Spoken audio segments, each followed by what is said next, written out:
Look, in my opinion, there is nothing more exhausting than being 16 and having to grapple all of these new things, these new changes, everything. No, seriously, being this age is not for the weak. It gets so, like, pressure, like there's so much pressure, and it's so exhausting sometimes. And this is something that I've been like going around with like this last month, especially with me being busy with school and work and everything else. So here are my best 20 tips for my younger Christians out there. I know I'm also pretty young, but I mean, I guess I can try and help and inspire the next generation or whatever, Gen Alpha. Really quickly before this video starts, I encourage all of you to go check out elevatedfaith.com. They have tons of cool sweaters, shirts, hoodies, etc. And if you want 15% off your order, use code AJones1540 in the checkout line. Like I said, they have What Would Jesus Do bracelets. You can get 15% off your order just as long as you use that code. Don't forget about it. But yeah, I love you all, so please use that code because it will help out so much, and it will help build the ministry that they're building, especially with their clothing and everything else. So be sure to go check them out. Y'all, I've literally been gone for almost a month now. I feel so bad because I always say I'm gonna like get on this like routine of making videos, but honestly, if I'm being real with y'all, it just has to do with like my schedule between work and everything else. I'm also catching up on school because I got behind. Definitely glad to be back because this season of not making videos, just like this month in general, has been really hard, really stressful, really annoying. There's been a lot of change happening. If y'all don't remember, Lily moved away. You remember Lily because I did a whole episode with her. She moved away and she left me here. Okay, but seriously, I have to get serious about this. So my first tip, which is we're gonna start it off at number 20. Number 20 is don't lie to yourself when you're struggling. And 1 John 1:8 says, if we have no sin, we deceive ourselves and the truth is not in us. So basically what this verse is telling us is that, you know, if you say that you're not a sinner, then you're a liar. Every single person on this world, except for Jesus, obviously, was a sinner at one point in their life. They've done something bad. They're not perfect. You know, you can try to believe whatever religion out there that claims that that somebody was born sinless or whatever. You know, the only person ever in history, if you're a real Christian, the only person ever in history to ever be born sinless was Jesus Christ. And I think that it's so important that we remember that, because I've been in this position before to where I haven't wanted to admit the fact that I've sinned and I've fallen into sin, especially with all my sins that I've been through before. Like, I've purposefully put myself in situations that I know are going to depress me, and then I go about it and I'm like, I'm depressed, and then God's like, no, you're just sinning a lot, and that's what's making you this way, you know? Not saying that everybody that struggles with that is just, like, you know, is sinning and that's why they're struggling with it, but I would purposely put myself into situations and just to make myself sad. I don't even know why. There's no excuse for it at all, but God would just be like, no, you're not depressed, you're just in this endless cycle and this endless conflict of constantly sinning all the time. And you're like, whoa. And so I think there have been like a lot of times where I just haven't wanted to admit to myself that I've been, you know, one of the people that I'm on these lists that I'm making, you know? I wanted to make this whole video because I feel like majority of like the struggle, people that really genuinely struggle in their faith are young people, because I think that, you know, you can be a child and be like, children have like childlike faith, you know? I feel like this is talked about so much, is that kids have like faith, like they believe adults on anything. Like, I just found out a couple months ago that Santa wasn't real. But genuinely, I think, and then, you know, you look at adults, and adults are like really mature, and obviously I'm not saying that their faith doesn't like hinder every once in a while, but I feel like when you're at this age, you're really trying to struggling to believe what's real. I mean, you see all these things online and everything else, and so I found this quote from this guy. I can't pronounce his name. We're about to try though.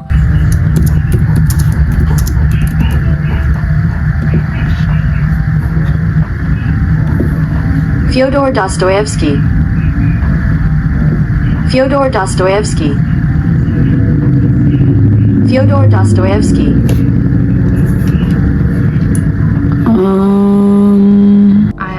honestly don't know why that was so hard to pronounce. I'm not saying it, but you heard it.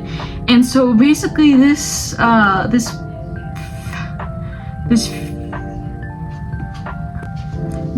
guy basically just said, don't lie to yourself when you're struggling. Above all, don't lie to yourself. The man who lies to himself and listens to his own lie loses all respect for himself and for others, and having no respect, he ceases to love.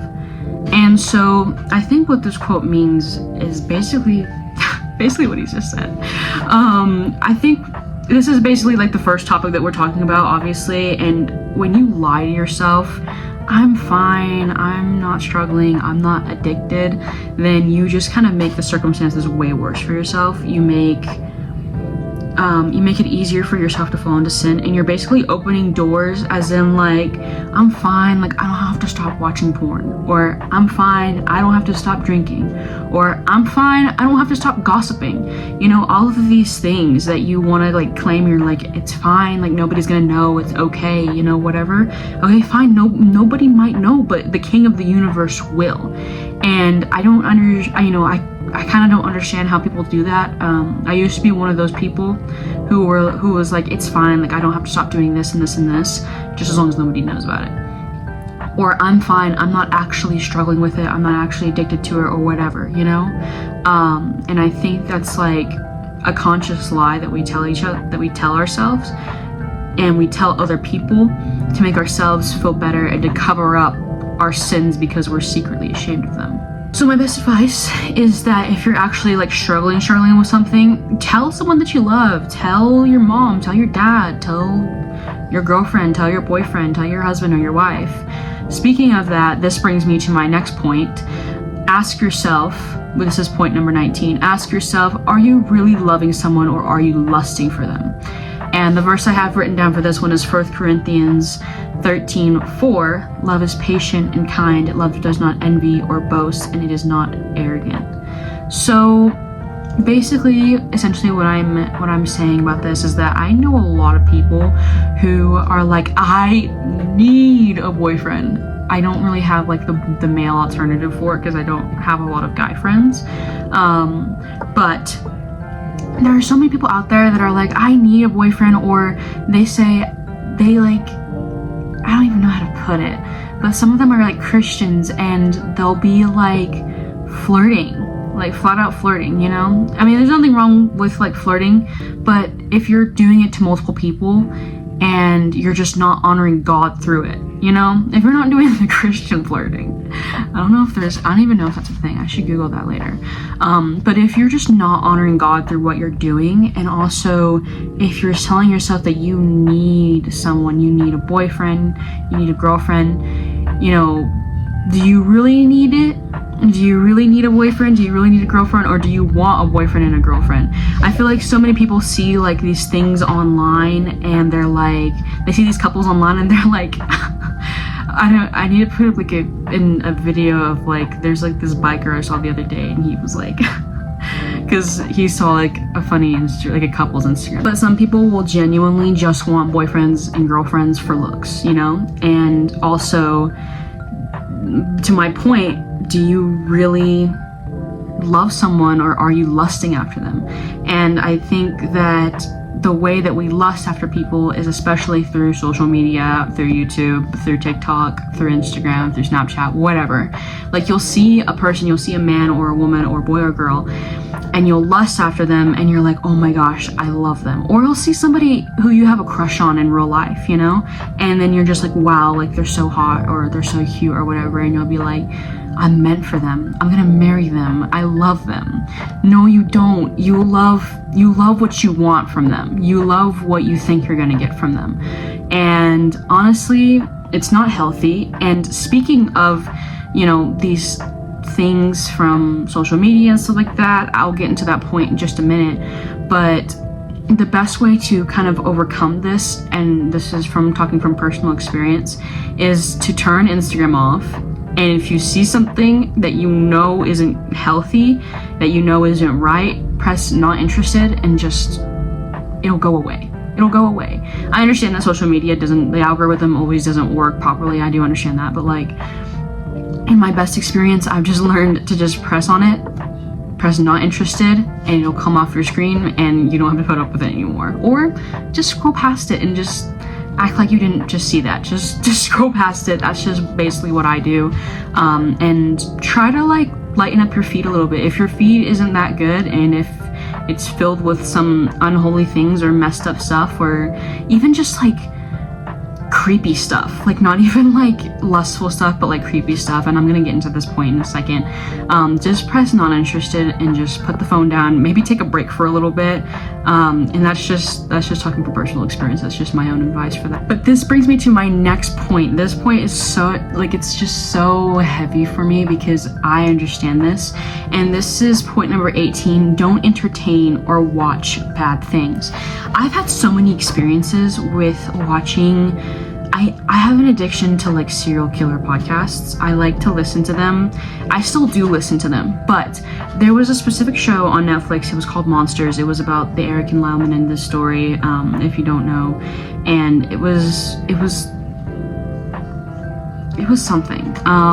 It, in a way, I think whatever was in that show kind of rubbed off on me for a little bit. This was about, I want to say like January of this year is when it started happening. I was watching this show about these brothers, and hot take, if y'all don't remember the Jeffrey Dahmer show, there was like a whole, like the Netflix Jeffrey Dahmer show, there was like a whole bunch of Christians on TikTok just saying not to watch it. I never watched the Jeffrey Dahmer show. I don't really want to, because even when I see that guy in pictures, it just like gives me like the creeps. But I was watching this show, and in the show, obviously it's highly unrealistic. Let me just say that. It's very unrealistic to the actual story. And they kind of made one of the characters, specifically the older brother Lyle, out to be like a cusser and a swearer, and they kind of made the brothers like have a thing for each other, which I didn't really like that. But I noticed that because there's so much swearing in the show, and there's so much like, I guess just like evil in the show, I started realizing over time that I was starting to cuss more because I was watching the show so much. I was so invested into this story about these brothers, which, I mean, I had never heard it before, and I didn't realize until after that majority of the things in the show were like basic lies that this director was just telling for God knows what reasons. But I was just like, I guess I was just kind of like cussing a lot. I was swearing a lot. I was like so invested in this show, and over time I just started realizing myself becoming like this like dark person, I guess. And it wasn't just that show. There were a lot of other Netflix shows that I was watching that were just like not good. Like, even if you watch something with like witchcraft, for example, witchcraft. Before I became a Christian, I used to be a big fan of the TV show, like the Netflix TV show. What was it called? Sabrina. It was like a good show, but it had a lot of evil in it. It was like pure witchcraft, and it was just like hindering my walk with the Lord because of like the amount of witchcraft in it.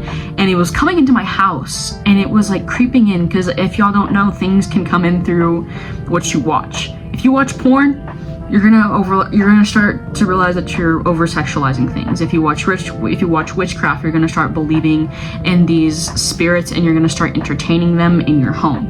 If you watch shows with like a lot of swearing or just nasty foul language, you're gonna notice yourself start to fall into those bad habits. So my best tip is turn the TV off. Just turn it off. Don't entertain those shows. Don't entertain those things. You know, I'm not telling you what to watch, and if there are some things that don't hinder you as bad as other things do, like for example, some people, like my cousin, who is a Christian, can watch a show with so much swearing in it, and he'll just like completely ignore it and just keep watching it. I, on the other hand, I'm very bad about that. I can't do it. If I start watching a show with a lot of swearing, then I start swearing. I'm one of those people who picks up bad habits. So my best advice is just to turn the TV off. I know how hard it is. I know that you want to finish that final episode of Bridgerton, but if the over-sexualization in a show is hindering your walk and you're starting to fall into old bad habits, then you probably shouldn't be watching it. I think when we like watch things, like especially TV shows, I feel like it can like definitely also lead us to like comparison. You'll see like somebody on a TV show and you're like, wow, they're so hot, they're so pretty, they get all the guys. I want to be like them. And that brings me to my next point number 17. Do not compare yourself to the things of this world. And my verse for it is Romans 12:2. Do not be conformed to this world, but be transformed by the renewal of your mind. Romans 12:2. So basically, I think we've all kind of been through this before. We might see an older sibling or an older cousin or a friend or whatever, either as a threat or we might be jealous of them. And I think that when you compare yourself to people, it opens a door for you to invite jealousy into your heart. I've been in this circumstance before where I've had friends who are just like so beautiful, like they're just so pretty, and they get all these guys, and before I used to be like, dang it, like, oh, what about me? I want all these guys, I want all this attention, you know, and like, it's just not right. And I think when I look back on it now, it's like jealousy, and it's not just comparison, it's jealousy, it's envy, it's rage. You know, sometimes when you compare yourself too much to a person, you can invite rage into your heart, because I know that jealousy can lead to rage. And this is like the quote I have: don't compare yourself to the things of this world. Comparison is the thief of joy. Theodore Roosevelt. That name I can't pronounce. Like, you'll be scrolling on Instagram or on TikTok or on YouTube, and you'll just see like these influencers who look really good, their bodies are really nice, or maybe you see like a really pretty girl or a really nice looking guy, you know, or you'll see somebody like super rich, you know, and then you're like, I'm not as good as that person. I'm basically a piece of trash compared to them. And I just think that's just like, I try to look at it differently now. Of course, there are some times where you can like fall back into it and you can be like, I wish I looked like this person, or I wish I had all these riches and this cool car or whatever, you know. But it says in the Bible that all of these things don't matter. What matters is God, and that God, you know, if you're like, I'm so jealous of that person because they have a boyfriend, or I'm so jealous of that person because they have a nice house, you know, nice houses and boyfriends aren't a necessity. Let me just say that now. And also, it says in the Bible that if you're longing for something, and if you genuinely want something, and you have faith and you believe that God can give you that thing, then He will. He will. Just learn to trust God and trust God's timing. I know it doesn't always line up with what you want or how you want it to line up, but just trust me when I say that God's timing is the best. And that is a point I will get to later. But don't compare yourself to these people, especially people online. Like me, I come on here every couple of weeks to tell y'all about Jesus. That's what I do. Y'all don't see the things behind the scenes. I still struggle with sin. I still struggle with a lot of sins, you know? And anybody who says that they don't still struggle with sins at different times in their life would be lying. They would be a complete utter liar, you know? And don't compare yourself to these people online. Even these Christian influencers, they will sit on their podcast and they will talk about God just like I am, but there are so many other things, personal things, private things, maybe things that you might not understand as a person that they'll be going through behind the scenes. So just don't compare yourself to a person and be like, well, their life is perfect, because nobody's life is perfect. And if you're a Christian, you know that too. Nobody's life is perfect, and that it gets really difficult to follow God at some times. Point number 16 is, if you're questioning too much if it's from God, it's probably not from God. And this is my verse, 1 Corinthians 14:33. For God is not a God of confusion, but a God of peace. So I've been through this multiple times, especially with like prophecies, because I believe in the prophetic and stuff like that, and I believe in like all of that other stuff. But sometimes I'll have a dream about something and I'll wake up and I'll be like, God, is that from you? And then I'll have the same dream again and I'm like, God, is that from you? and I'll have the same dream again, and I'm like, God, is that from you? Sometimes it genuinely is just us, to where we will genuinely act so blind and stupid to where God's literally like, yes, it's from me, you know? But also there are a lot of times where I've had one dream, and I'll ask God, is that from you? God, is that from you? God, is that from you? And there will be no proof or evidence, like fully and entirely, that that's from God. And I've learned that if I question it a lot, like if it's just something that like itches in my mind all the time, whether it be like a prophecy or something else, or like a guy, you know, even if it's like about a guy that you talk to or whatever, and you're like, God, is he from you? God, is he from you? God, is he from you? And you start realizing these subtle signs that it might not be from God, then it's probably not from God. And also, God is not a God of confusion. So if he genuinely wants you to do something, or if he genuinely needs to tell you something, he will make it clear as day that it is from him, that not that he needs you, but that he wants you to either quit this thing or break up with this person, or maybe get out of this friendship, which friendship is another topic I will get into later. But yeah, don't, if you're questioning something from God multiple times and there's just so many signs telling you that it's not from God, then it's probably not from God. This is tip number 15. Don't be afraid to share/spread the gospel. Romans 1:16 says, "For I am not ashamed of the gospel, for it is the power of God for salvation to everyone who believes in it."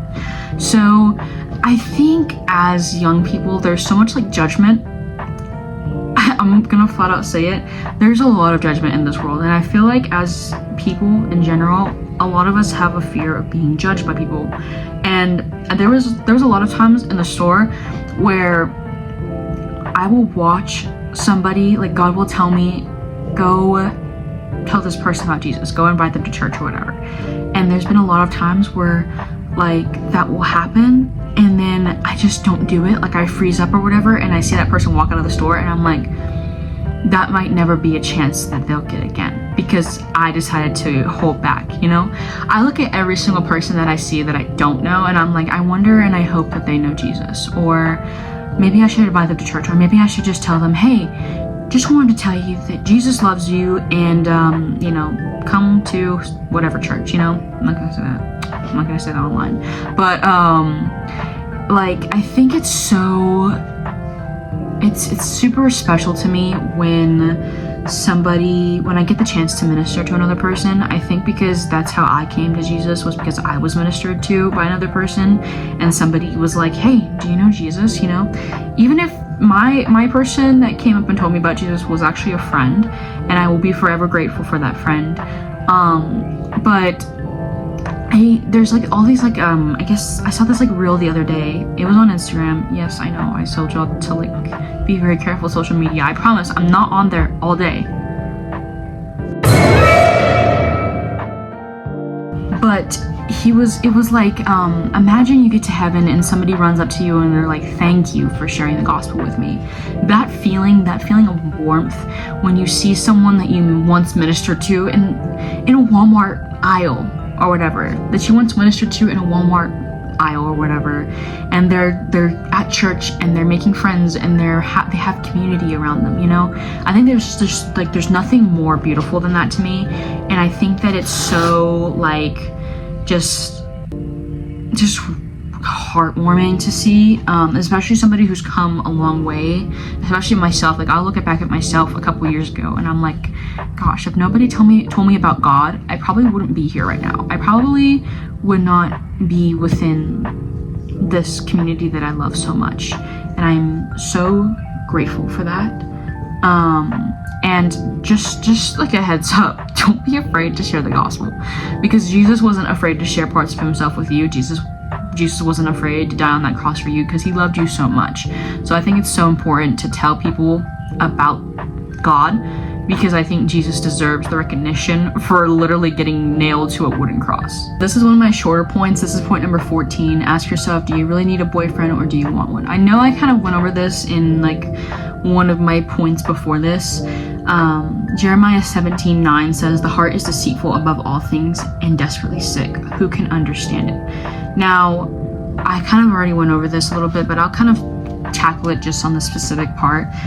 Do you really need a man? Do you really need a girlfriend or a boyfriend, or do you genuinely want one? Because I've been in circumstances like that before. And also, this is also a matter of knowing if you're ready. And so as Christians, my personal thing is I believe that we're supposed to date to marry. And if you're not ready to date somebody, knowing that there's a possibility that maybe in 1, 2, maybe 4 or 5 years, I don't even know how long, that you could get into like an actual marriage with a person, then why are you dating them? Because I don't like people who are like that. I don't like people who are just like, this is just for fun. Like, no, I date to marry. So I think it's so important to ask yourself, do you need a boyfriend? Do you need a girlfriend? Or do you just like want one just for fun? Do you just want one to sneak around with? Do you just want one to kiss or to hold you, or whatever couples do? I don't know. Because if you're not fully in for it, then you're just hurting another person. If you're not fully ready for a girlfriend or for a boyfriend, you're just hurting the person because you're not ready. You're not mature enough. I think it's also like a standard of, are you mature enough to be in a relationship? I know I'm not mature enough to be in a relationship. That's why I'm not in a relationship. Because like relationships, they take work from what I've heard. I don't know. They take work from what I've heard. And I think that it's also like a requirement of maturity. Like, especially if you're young, you have to have like the mature and understand that you have boundaries, like respectful boundaries of, hey, I'm not gonna do this. Hey, you know, making out with this person leads me to lustful thoughts, and that can lead me to committing a sin that I don't want to commit. Even if somebody like, even if there's like even like a topic of lust coming into your relationship, that's a good sign that you should probably not be in that relationship if you are struggling to keep it under control, you know? So I think that it's really important to remember that specific point. I can't talk. This is really embarrassing. I think it's like extremely important. Oh my goodness. I think that it is extremely important to remember that maturity is a necessity in friendship and in relationships. Like, you know, maturity doesn't always mean like, hey, don't goof around in the store, because I do that a lot. But maturity also means like respect. I think that's like one of the big things that you really have to remember when it comes to relationships, is having respect and mutual respect for a person, and that relationships aren't always about you and they're not always about the other person. This brings me to point number 13. Don't be scared to reach out and ask for help. Galatians 6:2 says, bear one another's burdens and so fulfill the law of Christ. So Jesus tells us that he comforts us so we can comfort others. And I think that it's super important, because I'm kind of like this, and maybe I should stop being like this. I don't like asking people for help.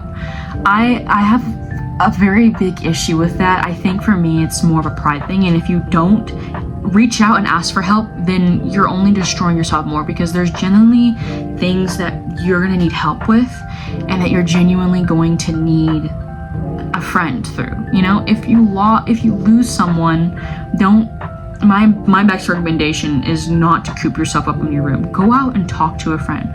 Find a therapist. I don't know, you know? I think it's like super important to realize when you need help, especially when it comes to mental health. I think it's super important to always like remember, hey, I'm not okay right now. I need help. I need a hug, or I need a friend that I can talk to, or I just need comfort right now, you know? Don't be afraid to reach out for help. I need to tell my friends this more, because I'm always like, hey, like if you ever need help with school or just anything else, you know? But I'm never like, hey, if you ever just need somebody just to like talk to, I'm here, you know? I need to start saying that more. And I also need to start being the one that asks people for help sometimes. But yeah, so I think it's so beautiful to when friends help out other friends, especially when Christians help out other Christians, because it reminds me of a time when I didn't have somebody to comfort me, so I had God to comfort me.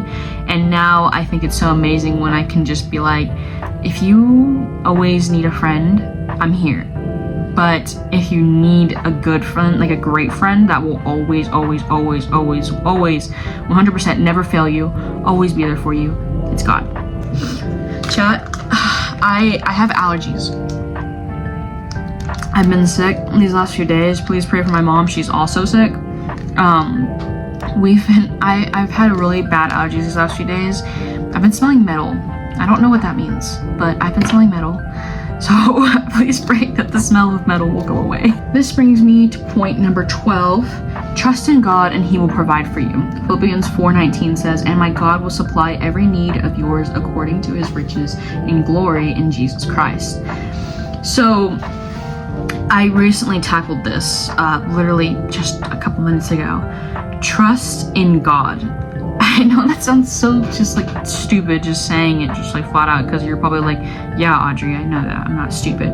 But trust in God and he will provide for you. There have been so many times where I've been like, God, I don't know how I'm going to pay for this, or God, I don't know how I'm going to get this done, or God, I don't know how I'm going to do this. I have a single mom, and my mom has always been there to like make sure that she provides for me or whatever, but there have been some times where me and my mom have been like, God, we don't know how we're going to figure this out, you know?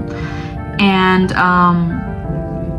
I think that I know that every single time we ask God and we're like, God, we just don't know how we're going to figure this out financially. God, we don't know how we're going to figure this just random issue out in general, whether it could even be just like drama, you know? And God always finds a way. Like there have been, for example, there was like two Christmases ago, my mom was like really, like just struggling because we were trying to get she was trying to get me enrolled in like soccer for the season, and her boss, like she was praying and she was like, God, I just really need you to provide this like extra money for Audrey's soccer. That would be amazing help, you know, etc. Her boss later on that night was like, hey, I'm giving everybody like I guess I don't know what you would call it, but it was like a, not even like a Christmas gift, but it was like extra money for the holidays. She gave her like $400 extra. And my mom was like, oh my gosh, God always makes a way, you know? Recently, I was praying about a scholarship because I'm taking dual credit classes, and I'm like, God, if you can please make a way for this so my mom doesn't have to pay so much money, that would be amazing. And God made a way. I ended up getting a $400 scholarship for our dual credit class, and it helped out a lot. So now I'm able to start the school year fresh and be able to get my projects done, and hopefully I won't have to take English in college. Always trust me when I say that trust in God and he will provide for you. Now, it might not always be a snap of the finger, like literally instant, like it was for me and my mom that Christmas, or, you know, I had to wait a couple months to hear back about the scholarship, which, I mean, it was a couple months, and really, I think during the time, I'm a very impatient person, I'll say that. I'm also very impulsive, but I think during the time I was like, oh my gosh, I'm not gonna get it, it's taking them so long. And then now I'm like, why was I stressing out about that? Now that I know that I got it, I was just like, I'm just kind of like, wow, I was being so dramatic for no reason. Currently, I am actually waiting to hear back from a job. Hopefully I get the job. Trying not to be an impatient or an impulsive person, but hopefully I get the job. So this brings me to point number 11. If you have faith and don't work, then your faith is dead. James 2:17 says, so also faith by itself, if it does not have works, it is dead. So honestly, my youth pastor Candace, shout out to Candace by the way, I hope she's watching this video, but she made a really good point. I think it was like a year ago in youth group, and she was like,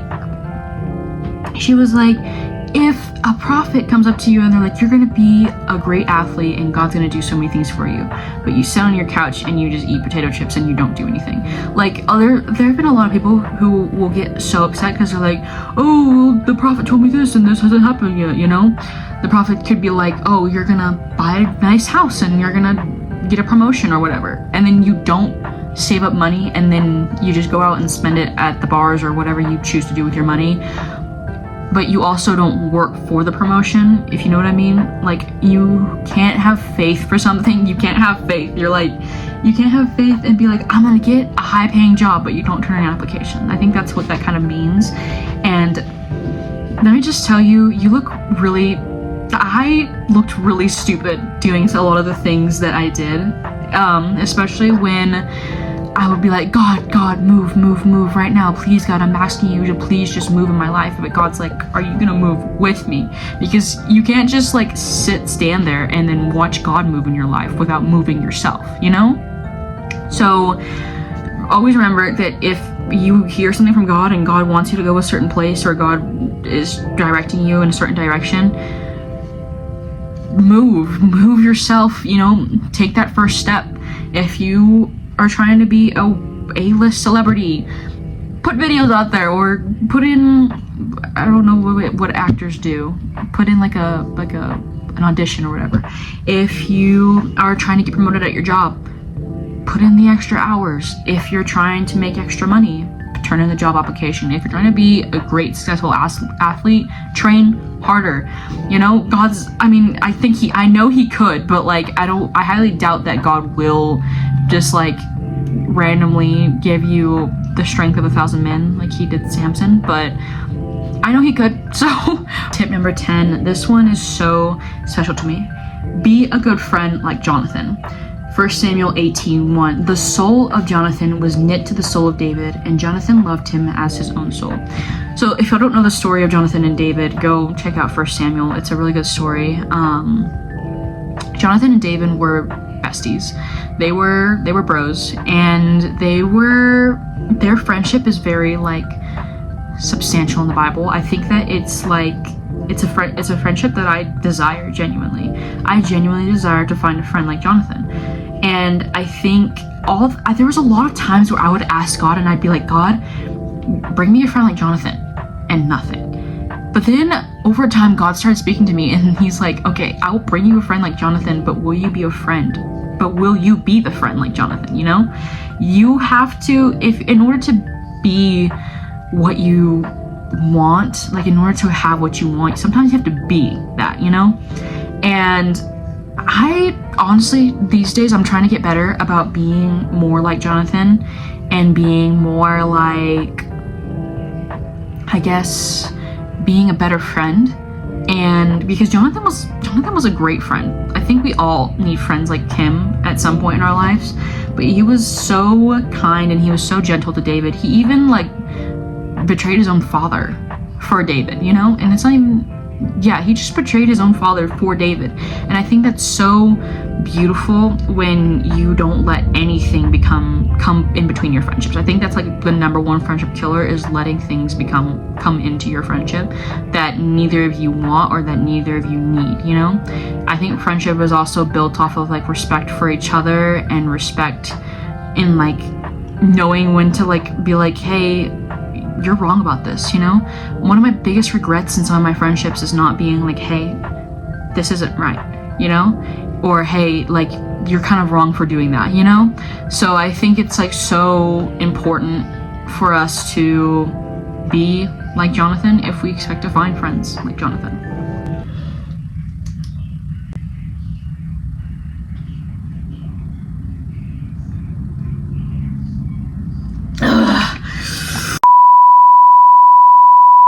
Point number 9, don't give too much time to Instagram or socials. Ephesians 5:15 through 16 says, look carefully then how you walk, not as unwise, but as wise, making the best use of time, because the days are evil. This is so real. The days are evil, honestly. I did talk about this a little bit earlier, but don't spend too much time on Instagram or socials, because it takes up a lot of my time. I recently had to go through my screen time. I don't know if I'm going to put it up here or not, because it's really embarrassing. But let's just say there was a specific week when I just absolutely did not do anything. Like I had so much time. I could have caught up on filming episodes. I could have caught up on schoolwork or whatever. I had a screen time average, I don't know if it was like a weekly, I think it was a daily, of 11 hours.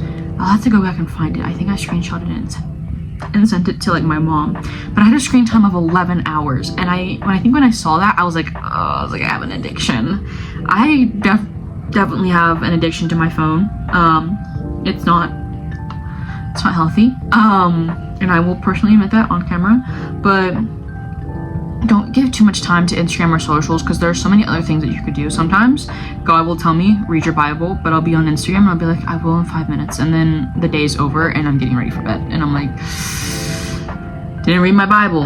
And I think sometimes like people will be like, well, I'm not going to talk to God because I don't ever hear from him. But do you ever like actually try to hear from him, you know?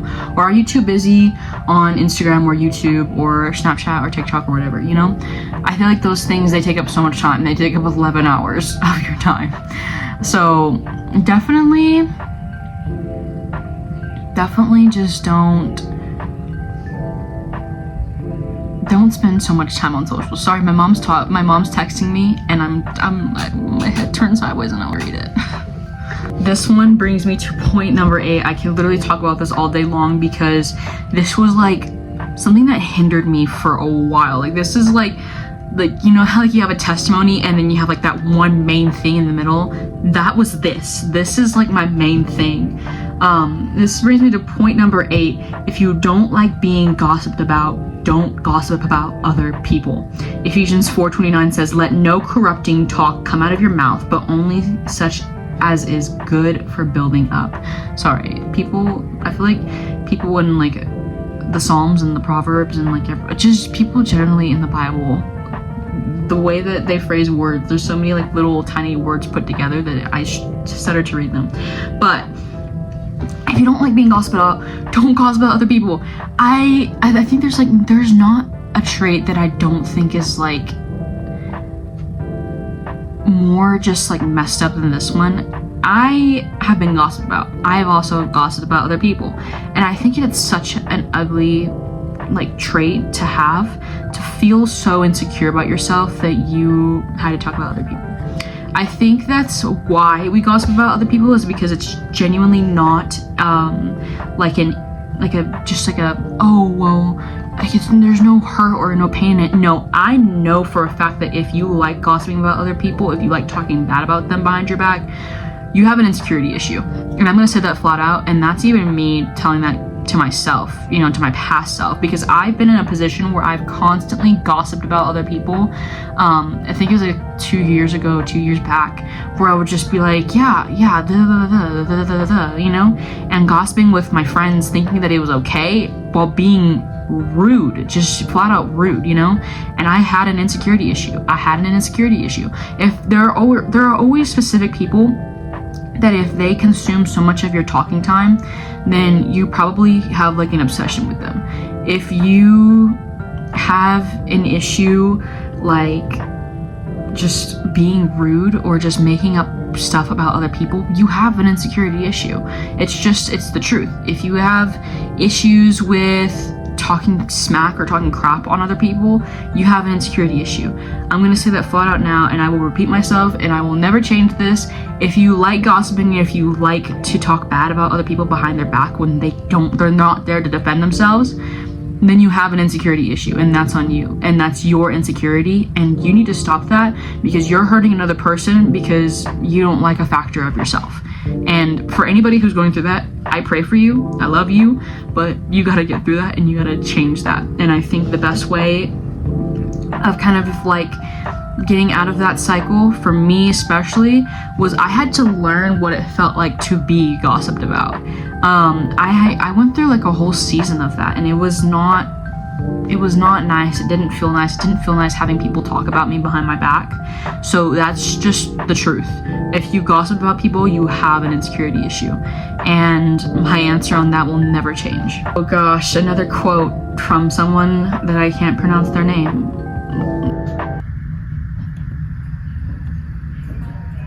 We are looking at how to pronounce the name of this ancient Chinese philosopher and writer who is the reputed author of the Tao Te Ching, the founder of philosophical Taoism. How do you go about pronouncing his name? Lao Tzu. Lao Tzu. this Lao guy said, if you don't like being gossiped about, don't gossip about other people. When you are content to be simply yourself and don't compare or compete, everyone will respect you. That is true. I learned that the more that you don't gossip about people and the more that you keep things to yourself, especially when somebody confides in you about something, the more that you will have more respect and more trust within friendships. Speaking of trust, this brings me to my next point. This one's also super important to me. Point number 7, white lies will weigh down the trust people have for you in the future. Ephesians 4:25 says, therefore, having put away falsehood, let each one of you speak the truth with his neighbor. This one is so real because there have been multiple times where I will lie to a person and then I'll be like, it's just a white lie, you know? I feel like we've all been in that position before. Like, it's not that big of a deal, it's just a small lie. If the truth doesn't hurt people if the truth doesn't come out. I feel like in a way it's true, but at the same time it's also like severely messed up. White lies will weigh down the trust that you have for people. You might think, oh, it's not that big of a lie. Oh, it's not that bad if I just pin it on my little sibling or my cousin or my friend and say that they did it. But it will tear down the trust that people have for you. The more that you lie, the more that you spew out little white lies, they will weigh down the trust that your parents have for you, or the trust that your family has for you, or your friends, or your mentors, or whoever else. So trust me when I say white lies. There's no such thing as a white lie. There are lies, just pure lies, just pure spewing nonsense. Don't lie. Don't lie. Even if it's just to like make yourself look more interesting or make your personality look better, don't lie. I feel like people who lie about their personality and lie about who they actually are, obviously it's like an insecurity thing, and I think it's not a pretty thing. It's not a nice thing, and obviously I've been there before where I've had my own insecurities and I've made up white lies about myself to make myself look good, but don't let those things consume you, because before you know it, you're gonna have so many white lies to keep up with that you're not going to be able to take it anymore. Like you're eventually the truth is going to come out and everybody's going to be like, why were you lying about all of these things, you know? And it's just not going to be pretty. Point number 6, unmotivation is not a product of an excuse for laziness. Proverbs 13:4 says, the soul of the sluggard craves and gets nothing, while the soul of the diligent is richly supplied. So I'm guilty of this one. If y'all don't remember me telling y'all about the 11 hours of screen time. Unmotivation is not a product of an excuse for laziness. Laziness is a sin. We know this. I'm known to be a lazy person at times. Usually I'm in my room either doing schoolwork, or I'm in my room playing video games and watching Star Wars, or I don't know. I honestly don't know what else I would be doing. Or, I mean, I might be reading my Bible. But unmotivation is not a product of an excuse for laziness. I know so many people who be like, I want to go to the gym, or I want to work out, or I want to do this, or I want to do that, but I'm just so unmotivated, and then they just don't do it. Guys, it is not an excuse for your laziness. Unmotivation is not an excuse for laziness. I am probably one of the most unmotivated people on the planet, you know, but I still go out and go on walks, or I still get school done, or I still go out and go to church, you know. Oh, I'm unmotivated to go to church. The only way to beat unmotivation is by doing the thing that you feel unmotivated to do. If you're unmotivated to go to church, go to church. If you're unmotivated to go on a walk, you know? Unmotivation is not a product of an excuse for laziness. So do not be lazy. Please, guys, do not be lazy, because you're going to waste so much time. This is number 5. If you have a dream, don't believe that God can't make it a reality. Ephesians 3:20 says, now to him who is able to do far more abundantly than all what we think or ask. So this verse, it's like super substantial. I think it's super important because so many of us have dreams. I have a dream of being a movie director. I love the way that movies are created. I love trilogies. I love prequels. I love sequels. I'm actually in the process of working on something, but I can't disclose right now. But if you have a dream, don't believe that God can't make it a reality. There are so many people who lose motivation because they're just like, I can't do it, or I'm too young, or whatever. Remember what my motto is? My motto is always, don't let anybody bring you down just because you're young, and that's literally a Bible verse. I have a dream of being a movie director, so by that dream, I'm working on a project so I can jumpstart and do what I love most. You know, you might have a dream to be, like I said, a star athlete, you know? But you don't train because you're unmotivated because you think that it can never happen. But I promise you, it can. If you have a dream, don't believe that God can't make a reality, because I think that's like it's more of like a faith thing, and it's more of like a not trusting God thing, because God can make it work. And there are so many things where we will look at it and you'll be like, God, there's no way he can make this work. But he can. He can make it work. And I think that it's you kind of morally underestimating God. So don't underestimate the King of the universe, because he will make sure that you are provided for. He will make sure that you feel loved, that you're doing what you love. So don't doubt God, and trust that God will make your dreams a reality. It can happen. You don't believe it or not, you can be an actor or an actress, you can be a movie director, you can be a firefighter or a doctor or whatever. Don't let the world or what people say bring you down. Just be happy, believe in your dream, and God will make it a reality. Not to say though, just an extra thing, but if you're genuinely not called to do something, then it won't happen. Like if you're genuinely not called to be in business or whatever, this is also a discussion that I've been having a lot lately. There have been a lot of people who I used to know that would be like super obsessed with wanting to do ministry later on in life, but currently they feel like they're being called to doing other things, and that's okay. Even like just talking to somebody in the store without being a pastor, without having any experience of preaching the gospel whatsoever, and just being like, hey, Jesus loves you, that is a way of ministering to a people, you know? And I think it's like really important to me is that we understand that not all of us are called to be ministers. We are called for other things, and I think I've been through that before, to where at a point I thought I was called to be like a pastor or something, but then God started taking me in like this different direction, and I was like, whoa, God, what's going on? And even though it's like a Christian thing, and that you want to do it, and that it is like something from God, and that it is like a good thing, even if it revolves God, doesn't always mean that God will want you there, you know? It doesn't always mean that ministry is meant for everybody, you know? Because who's gonna do the other stuff, you know? If every single Christian was meant for ministry, then we wouldn't have Christian firefighters, we wouldn't have Christian police officers, we wouldn't have Christian film directors, you know? Film directing can be a form of ministry, business can be a form of ministry, you know, whatever you put your heart to. So I think it's really important to remember that. Point number 4, oh my gosh, I'm so tired, my back hurts, this chair is really uncomfortable. Point number 4, choose your friends wisely. 1 Corinthians 15:33 says, do not be deceived, bad company ruins good morals.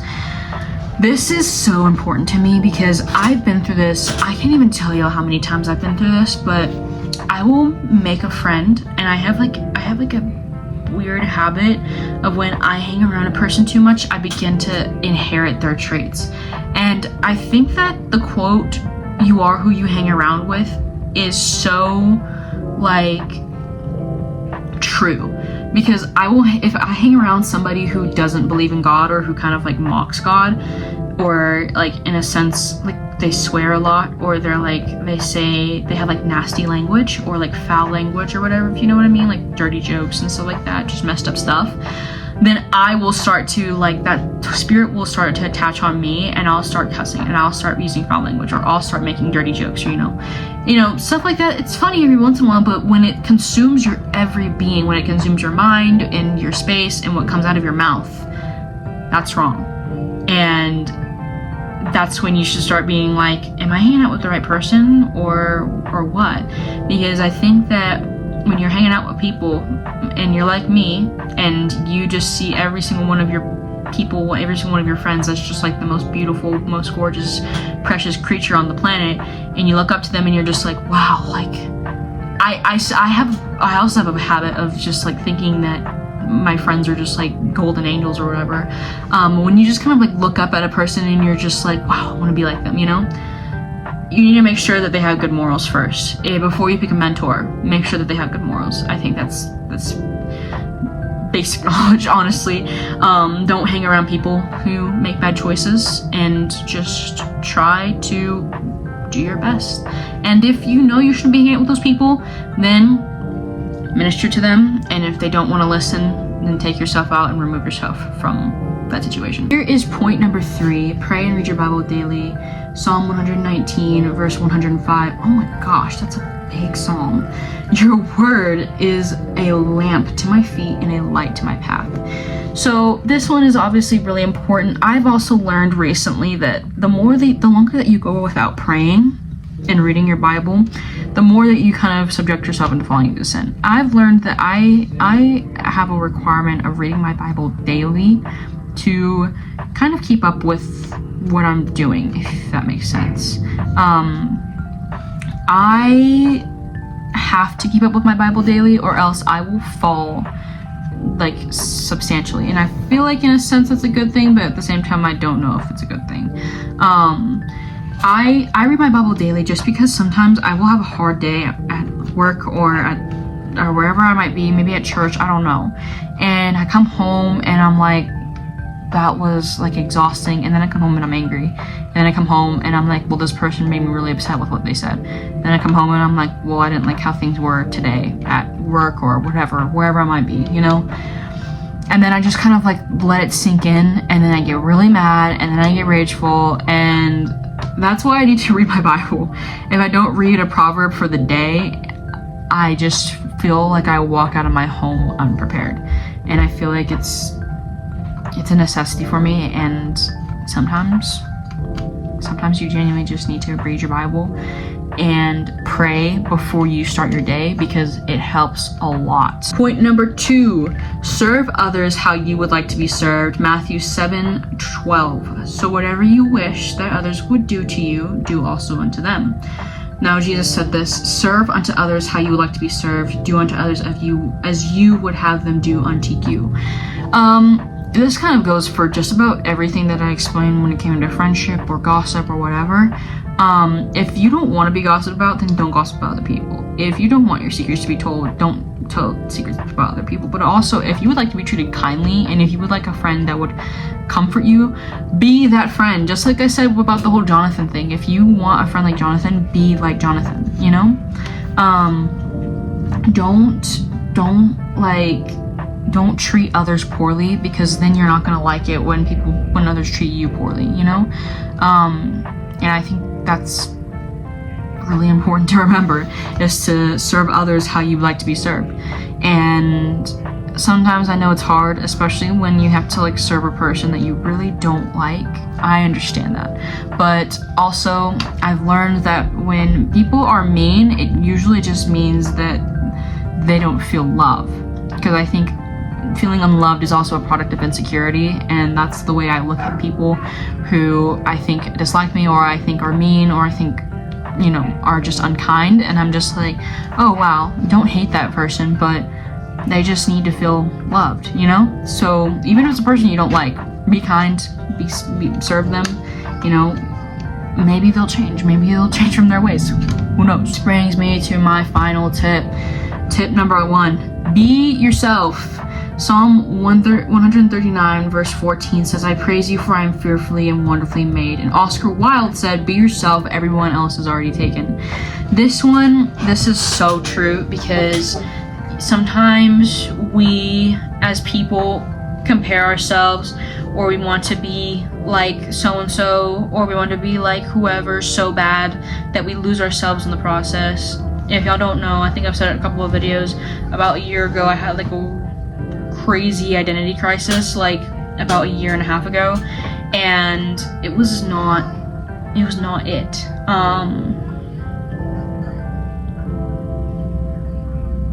Just be yourself, I guess. If people don't like the crazy, dorky, loud, or funny, or goofball type you, then don't hang around those people. Don't change yourself for people, because I promise you this, some people aren't worth you changing yourself for. unless you're like really hardcore sinning, I promise you God loves you for just the way you are. God loves your face. He created you fearfully and wonderfully made. Don't change yourself for the likes or for other people, you know? Be you. Do what makes you happy, but make sure that whatever makes you happy is not sinful and does not go against God. I'm done for today. I think this is already like a 40-minute video. It might not be, who knows. But yeah, I love y'all. I will see y'all hopefully soon. Hopefully I'll spit out another good video idea. If y'all have any good video ideas, put them in the comments. I will listen to them, and I will work on writing down notes and talking about them. But yeah, those are just like my tips that I have. Love y'all so much. God bless y'all. I'm praying for y'all. I hope y'all have a good day. I hope y'all have a good rest of y'all semester at school, because school just started for like majority of the schools. I know a couple of schools here in Texas just started like a week ago. My mom is actually a teacher, so she just started back up at work, and she's literally not feeling good. But yeah, love y'all. Have a good day.